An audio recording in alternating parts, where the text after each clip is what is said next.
Hi Andrew, it's nice to talk to you about Reactives, one of our main ways of link building in our digital PR agency.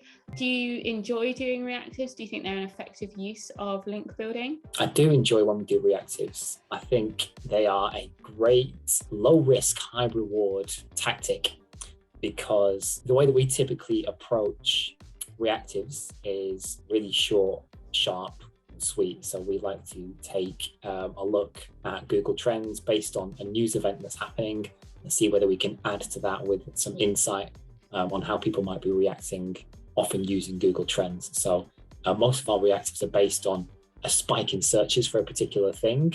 From that, it's a super easy thing to do. Is the data is available to anyone who wants to do a reactive. There's no subscriptions that we're using. There's no like special calculations that we're performing. We're just looking at Google Trends, looking if there's been a big spike in a particular search. If that has, we'll write that up with a simple 2 to 3 paragraph sort of pitch email and send that out to media. And often it's welcomed by journalists who want a bit of extra context to a story or just another angle to cover a story. So when you've got a big story that is really trending, being able to do reactives on the back of that, it can be a really effective way of generating quick links. What's your favorite type of reactive?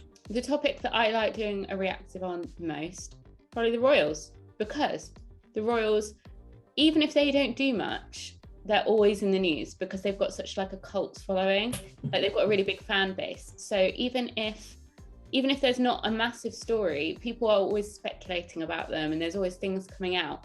So they're always in the headlines. I wouldn't say it's like a fan base, but because so many people are interested in them, journalists are constantly looking for more things that they can push out for their own readers to react to.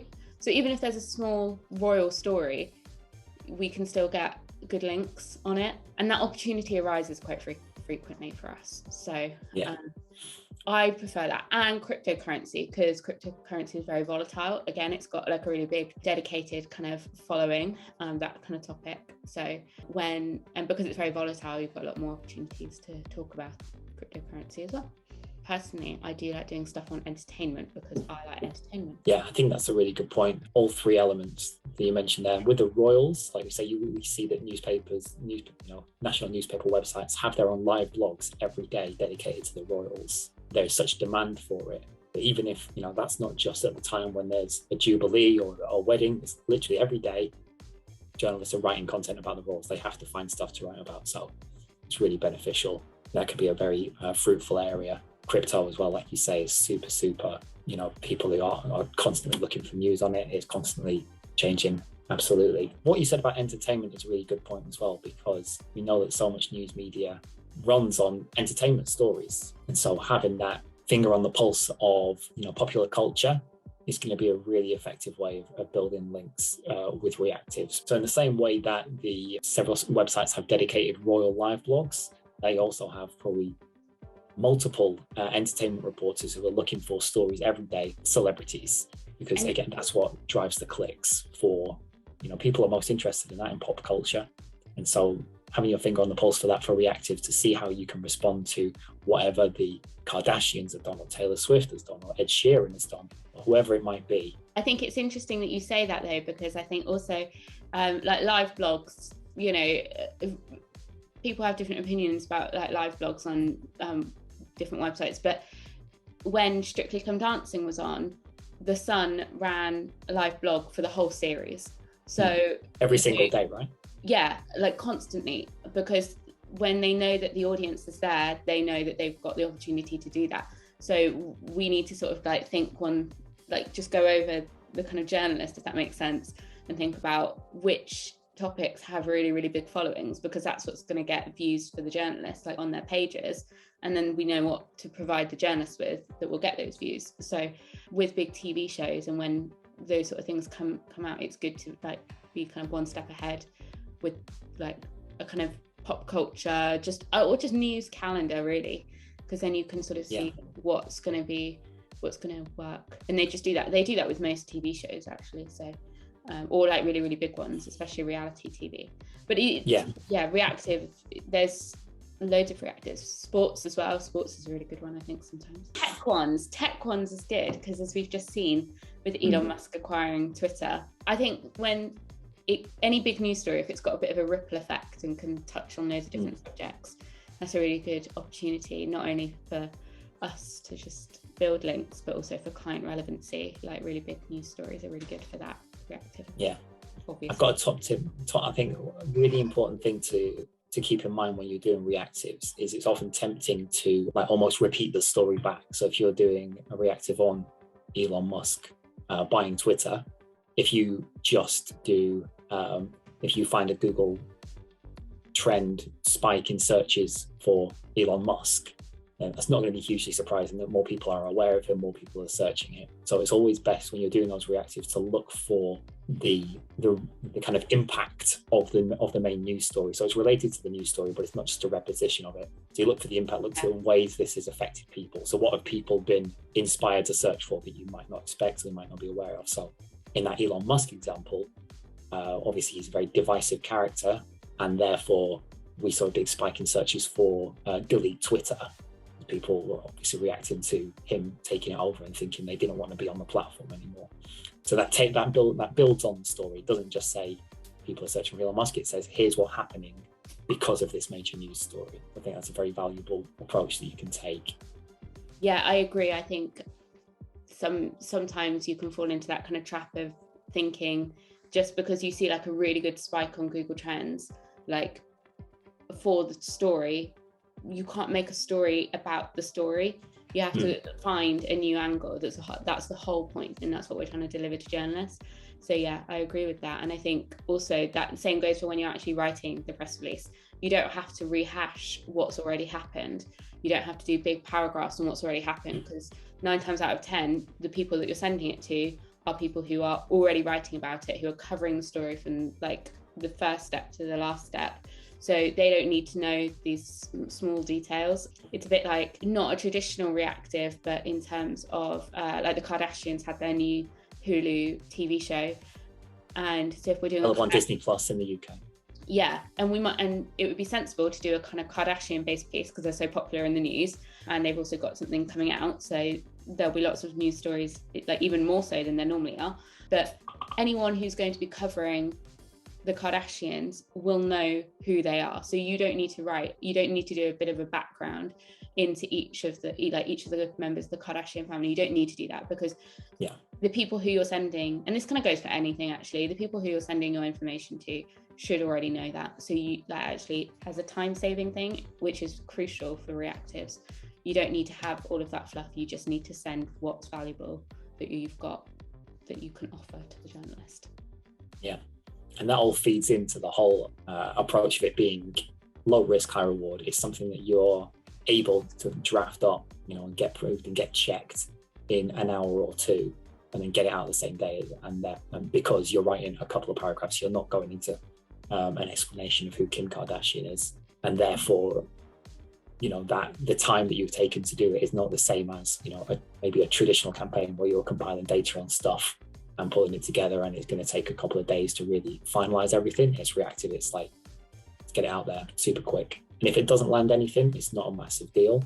But often you'll find that it can land really well, because lots of people will jump on the story. If it just hits the right note, then you really got a good chance of bringing in a bunch of links. What has been your favorite reactive that you've seen like the company do?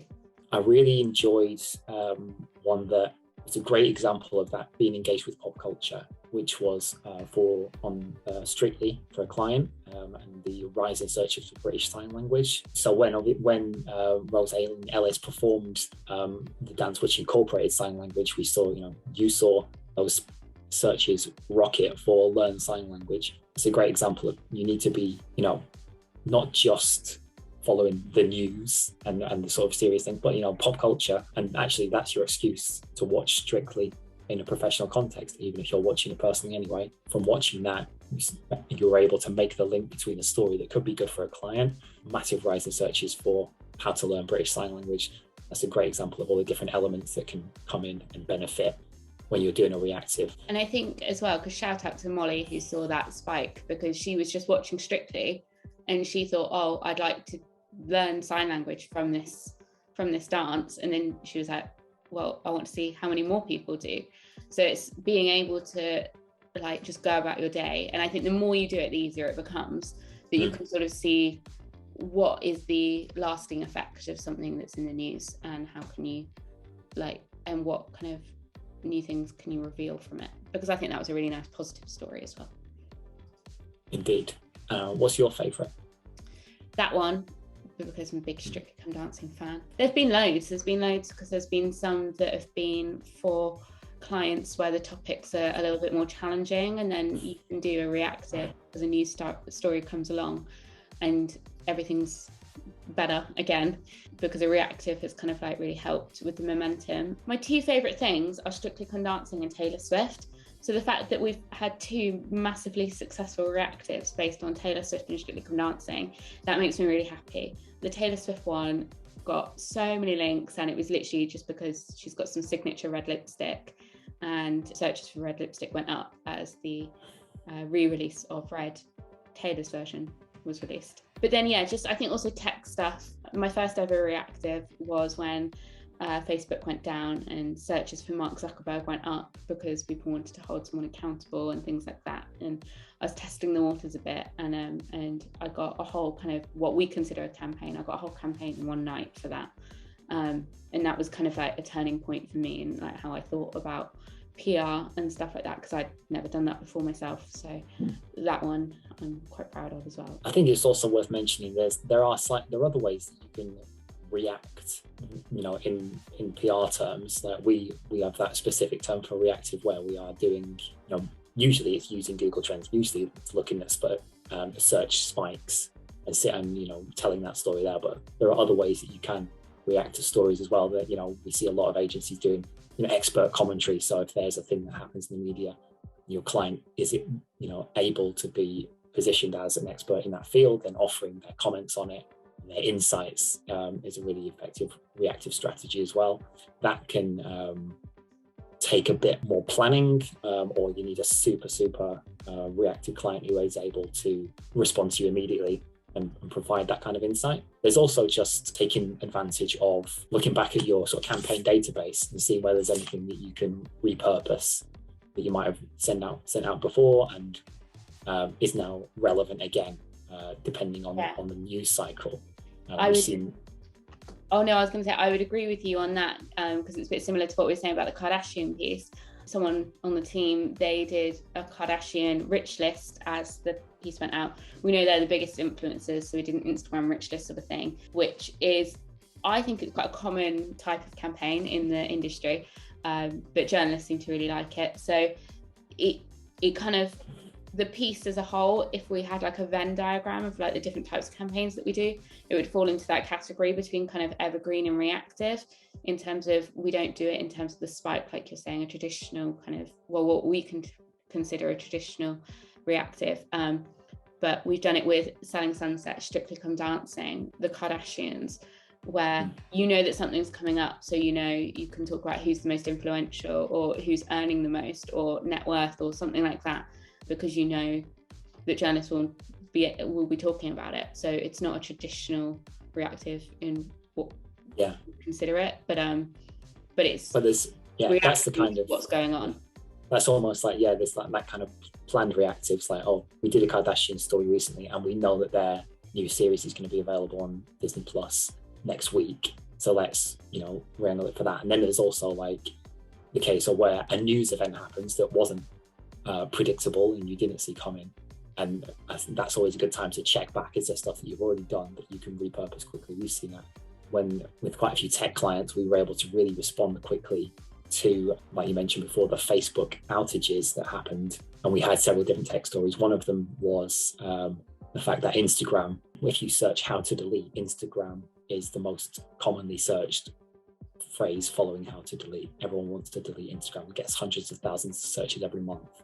we've previously done that research and sent it out, got some coverage. The exact same thing that I can think of, also using then combining ONS data that you've done before, like regionals.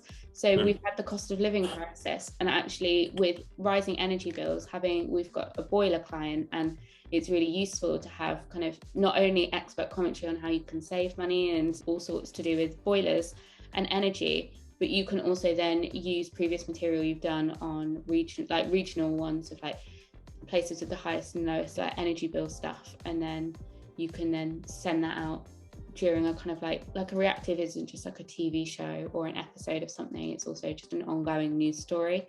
So like the cost of living crisis is not just something that's happened for 1 week, like, and there is a line where you have to see if it's appropriate or not, but if you have got clients that have valuable insight, then that's really useful, a bit like with stuff too. Yeah, brilliant, thank you for this chat. Hope you've enjoyed it. I've enjoyed it massively. I'm now going to go do a reactive, so I can't wait. Talk to you later, and thanks everyone for watching this episode of the Link Building Show. See you all soon.